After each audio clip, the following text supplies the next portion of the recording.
नमस्कार, मी सुशील कुलकर्णी. आपण पाहताय अॅनालायझर. आज आपण चर्चा करण्यासाठी पुन्हा एकदा आपल्या स्टुडिओमध्ये आमंत्रित केलंय मनसेचे प्रवक्ते प्रकाश महाजन यांना. काका नमस्कार, आपलं स्वागत आहे. चर्चा ही अत्यंत महत्वाच्या विषयावर करायची आहे. एक विषय चर्चेत येतोय आणि तो असा आहे की शिवसेनेचा दसरा मेळावा आता विसरा, अशा अर्थाची सूचना जणू त्यांना मिळालेली आहे. उद्धव ठाकरे म्हणतात शिवतीर्थावरच होणार. तो होणार की नाही याचा प्रश्न खूप मोठा आहे.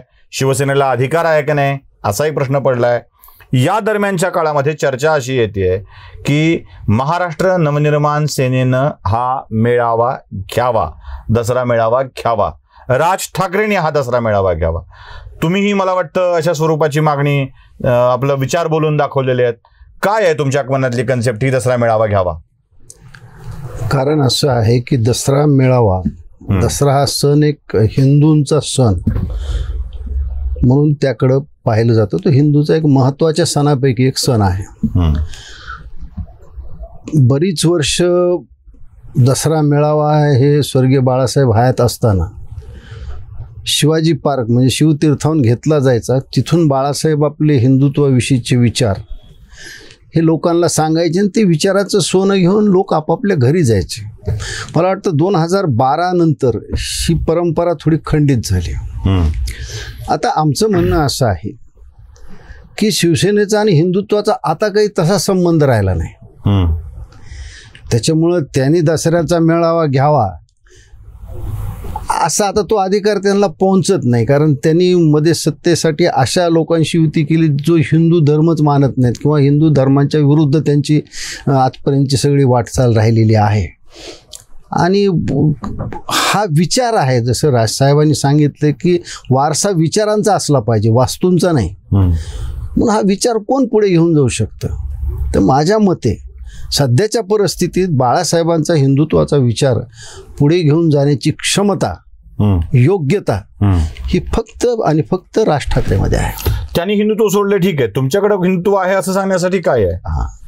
मला वाटतं की 2020ला ज्यावेळेस आमच्या पक्षाचं अधिवेशन झालं आणि त्यावेळेस राजसाहेबांनी उघडपणे हिंदुत्वाची भूमिका स्वीकारली. आता या अगोदर एक घटना अशी घडलेली आहे की रजा अकादमीने कुठेतरी हिंदुस्थानच्या बाहेर एखाद्या मस्जिदीवर हल्ला झाला, काय झालं, मस्जिद तोडली गेली किंवा या प्रश्नावर मुंबईमध्ये एक मोर्चा काढला. आणि त्या मोर्चामध्ये त्यांनी महाराष्ट्र राज्य पोलीस दलातील महिलांची विटंबना केली. एवढंच करून थांबले नाही तर हुतात्मा स्मारकाची मोडतोड केली. रजा अकादमीसारखी एक जातांध संस्था हे करते. शिवसेनेने त्यावेळेस उघड्या डोळ्यांनी पाहिलं पण एक ब्रशसुद्धा त्यांच्या विरुद्ध काढलं नाही. मला वाटतं राज ठाकरे ही एकमेव अशी व्यक्ती की ज्यांनी त्यांच्या विरुद्ध मोर्चा काढला आणि त्याच्यानंतर रजा अकादमीच्या अशा कारवायाला पायबंद बसलेला आहे. दुसरी एक गोष्ट महत्त्वाची एक आहे की 370 कलम रद्द केलं, CA कायदा आणला. मला सांगा की एकमेव राज ठाकरे असे ज्यांनी भव्य दिव्य मोर्चा काढला समर्थनामध्ये. असा मोर्चा कुणीच काढू शकलं नाही. आणि त्याच्याही पुढे जाऊन मी सांगेन ही फार महत्त्वाची घटना आहे. याच्याकडं कुणी तेवढ्या गांभीर्याने किती पाहिलं मला माहीत नाही. पण मध्यंतरी एका प्रसारमाध्यमात चर्चेमध्ये भाजपच्या त्यावेळेसच्या प्रवक्त्या नुपूर शर्मा यांनी काही वक्तव्य केलं. व्यक्तिगत माझं किंवा माझ्या नेत्याचं किंवा माझ्या पक्षाचं हे मत आहे की कुणाच्याही धार्मिक भावना आपण दुखवू नये, हे मी स्पष्ट करतो. पण नुपूर शर्मा काय बोलली?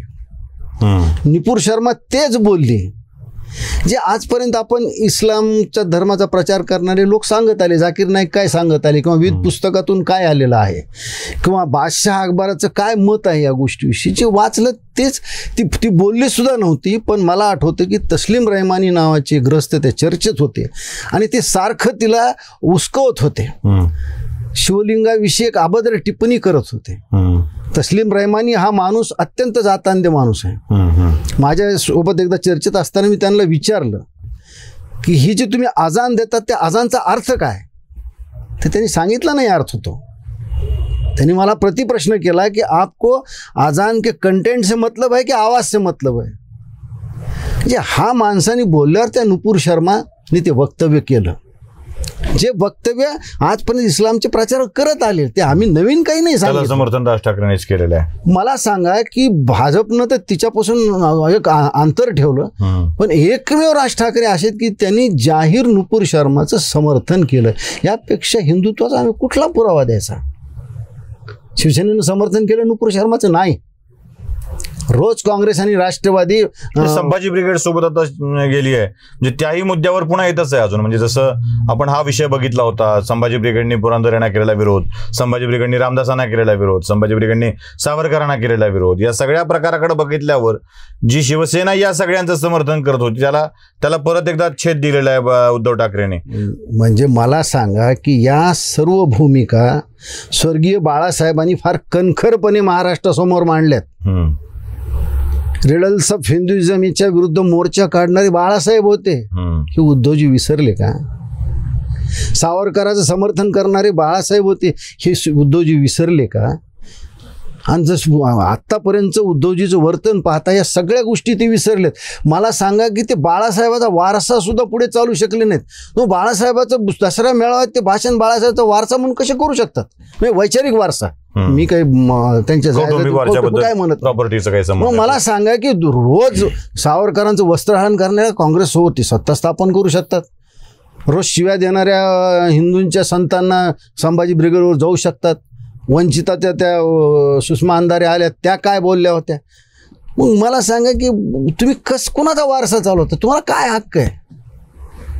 आणि तुम्ही प्रबोधनकार ठाकरेंचा वारसा सांगता. ठीक आहे, दसरा मेळावा आता शिवसेनेने घेऊ नये हे ठीक आहे, पण तो राज ठाकरेंनी घ्यावा असं याबाबत काही भूमिका तयार करता येऊ शकेल का? की आम्हाला वारसा म्हणून तो मेळाव्याचा वारसा. मला एक सांगतो की दसरा हा एक हिंदूंचा मोठा सण आहे आणि बाळासाहेब होते तोपर्यंत एक हिंदूचा सण, त्याच्याकडे एक हिंदूची विचारधारा म्हणून पाहिलं जायचं. पण बाळासाहेबांनंतर ती सगळी परंपरा खंडित झालेली आहे. ओके, तुम्ही काहीतरी शब्द फेकायचे की माझं काय शेंडी जाणीवाचं हिंदुत्व नाही. हिंदुत्व कुठलं आहे? मला वाटतं शेवटचं बाळासाहेब 2012 आले, 12 नंतर नाही आले, नंतर नाही आले ते. मग तुम्ही जे म्हणता की आमचं हिंदुत्व शेंडी जाणीवाचं नाही, अरे मग कोणचं ते तरी सांगा आम्हाला, कळू तर द्या. तुमच्या काळात हिंदू सणावर बंदी होती, दहीहंडीवर बंदी होती, गणेश उत्सवात बंदी होती, गरबावर बंदी होती, कित्येक ठिकाणी तुम्ही हिंदू. पालघरमध्ये ज्या साधूची निर्गुण हत्या झाली, तुम्ही फास्ट ट्रॅक कोर्ट चालून त्या गुन्हेगाराला शिक्षा देऊ शकले नाहीत. तुम्ही कशाला स्वतःला हिंदू कसं म्हणून घेता मला सांगा? मग पाडवा मेळावा दसरा मेळावा करावा असं आपल्याला म्हणणं आहे? नाही, पाडवा असं वाटतं. मी काय म्हणलं की हा सर्वस्वी निर्णय राजसाहेबच घेतील, दुसरं कोणी घेणार नाही. एक आमची इच्छा आहे, माझी एक महाराष्ट्र नवनिर्माण सेनेचा कार्यकर्ता म्हणून माझी इच्छा नाही तर बहुसंख्य हिंदूंची जे महाराष्ट्र नवनिर्माण सेनेत नाहीत पण जे राज ठाकरेंना बाळासाहेब त्याच्यामध्ये शोधतात, त्यांना असं वाटतं की राज ठाकरेंनी एकदा आम्हाला हा दसरा मेळाव्यात एक विचाराचं सोनं लुटावं. आणि यात काय वावग आहे? पण तुम्ही तशी मागणी केली आहे? आम्ही राजसाहेबांजवळ हे आमचं म्हणणं मांडलं. आता त्याच्यावर साहेब विचार करतील की करावा न करावा, शेवटी निर्णय त्यांचा आहे. पक्ष म्हणून आमचा गुढीपाडव्याला मेळावा होता हे ठीक आहे, पण दसरा मेळाव्यात आता राजसाहेबांनीच जो बाळासाहेबांचा वारसा चालू शकतात. बहुतांशी मराठी माणसांना, हिंदू माणसांना असं वाटतं की राज ठाकरेच हे फक्त बाळासाहेबांचा वारसा चालू शकतील. मला वाटतं की त्या सगळ्यांचं स्वप्न राजसाहेबांनी पूर्ण करावं. आम्ही विनंती करू, निर्णय शेवटी ते घेतील. या सगळ्यामध्ये अजून एक मला मुद्दा महत्वाचा वाटतोय की शिवसेनेचा दसरा मेळावा हा हिंदुत्वाचा आवाज होता आणि शिवसेनेनं म्हणजे उद्धव ठाकरेंच्या शिवसेनेनं, ज्याला शिल्लक सेनाही म्हणतात लोक, त्यांनी आता ह्या हिंदुत्वापासून फारकत घेतलेली आहे. याच्याऐवजी एखादा असा शिवतीर्थावर मेळावा की ज्या मेळाव्याला हिंदुत्व मेळावा असं म्हणता येऊ शकेल आणि तो शिवसेनेचा बाळासाहेबांचा मेळावा असं म्हणता येऊ शकेल. कारण एक मैदान, एक नेता, एक भाषण, असं एक अनेक वर्षाचं समीकरण त्या शिवतीर्थावर जुळून आलेलं आहे. मला वाटतं कदाचित त्या मेळाव्यामुळं त्याला शिवतीर्थ हे नाव सुद्धा सार्थक वाटू लागलंय. तर असा हिंदुत्वाचा यलगार करणारा असा एखादा मेळावा जो बाळासाहेबांचा असेल असं काय घेता येऊ शकेल का? माझं काय म्हणणं आहे की ठिकाण हे थोडं आपण बाजूला ठेवू. बाळासाहेबांचे ते हिंदुत्वाविषयीचे धगधगते विचार, तो निखारा आपल्या हातात घेण्याची क्षमता असलेला एकमेव नेता आहे तो राज ठाकरे. दुसरा कोणीच नाही. हम्म. मी ह्याच्यावर माझ्याशी कुणी चर्चा करावी, मी त्यांच्या तर्कपूर्ण चर्चेला उत्तर देऊ शकतो. लोकांना अपेक्षा होती, पण ज्या पद्धतीने गेल्या 3 वर्षात एक उद्धवजी वागलेत, मला असं वाटतं की बाळासाहेबांचा वैचारिक वारसा चालवण्याची क्षमता त्यांच्यात नाही आहे. हे जवळपास लोकांच्या लक्षात आलेलं आहे. त्यांनी तो केविलवाना प्रयत्न करायला हरकत नाही, पण मला असं वाटतं की राज ठाकरेच बाळासाहेबांचा वारसा चालू शकतील, राज ठाकरेच प्रबोधनकारचा वारसा चालू शकतील. आणि राज ठाकरेंनी दसऱ्याच्या दिवशी जिथूनही भाषण केलं ते शिवाजी पार्कच आहे. ते शिवाजी पार्कवर केलंच पाहिजे असं नाही, कुठूनही राज आहे. म्हणजे अगदी त्यांच्या गच्चीवर उभा राहून जरी भाषण केलं तर माझं म्हणणं ते शिवाजी पार्क सर, कारण तो विचार आहे, स्थळ नाही. जागेचं महत्व नाही, ते विचाराचं महत्व आहे. आणि तो विचार कुठून येतो, कोण देतो, याला फार महत्व आहे. आणि ती क्षमता फक्त राज ठाकरेमध्ये. शिवतीर्थावर बाळासाहेबांचं स्मृतिस्थळ देखील आहे. या स्मृतिस्थळासमोरूनच बाळासाहेबांनी मांडलेल्या विचारांच्या अगदी व्यस्त गोष्टी उद्धव ठाकरे मांडतील तर त्याला दसरा मेळावा आणि तो शिवसेनेचा, हिंदुत्वाचा समजायचं का, हा मोठा प्रश्न आहे. तांत्रिक अडचणही आहेच आहे. एकनाथ शिंदे यांच्या सरकारने नगरविकास खात्याच्या अंतर्गत येणाऱ्या मनपाने याला परवानगी दिली तर तो शिवसेनेचा मेळावा होईल, हा देखील, आणि तो शिवसेनेचे नेते उद्धव ठाकरे होतील. यासाठी मुख्यमंत्री असलेले एकनाथ शिंदे तयार होतील का? मुळात उद्धव ठाकरेंना बोलू द्यावं ही लोकशाही आहे असं म्हणताना तांत्रिक बाबीचा विचार देखील करावाच लागणार आहे. यासोबतच आणखी एक प्रश्न निर्माण होतोय. जी भूमिका प्रकाश महाजनांनी मांडलेली आहे ती भूमिका खूप महत्वाची आहे. ठाकरेंचा वारसा, ठाकरेंचा मेळावा, हिंदूंचा मेळावा जर तो असेल तर खरोखरच राज ठाकरेंनी शिवतीर्थावर नव्हे कुठल्या वेगळ्या मैदानावर, कारण ठाकरे उभे राहतील तेच शिवतीर्थ होतं आणि त्या शिवतीर्थावर राज ठाकरेंनी वेगळा मेळावा घेतला पाहिजे का? काय वाटतं आपल्याला? काय वाटतं राज ठाकरेंनी हा दसरा मेळावा शिवसेना जे घेते आहे तो घेतला पाहिजे का? आपलं ही मत कमेंट बॉक्समध्ये नक्की कळवा. धन्यवाद काका, आपण बोललात, चर्चा केली त्याबद्दल खूप खूप आभार.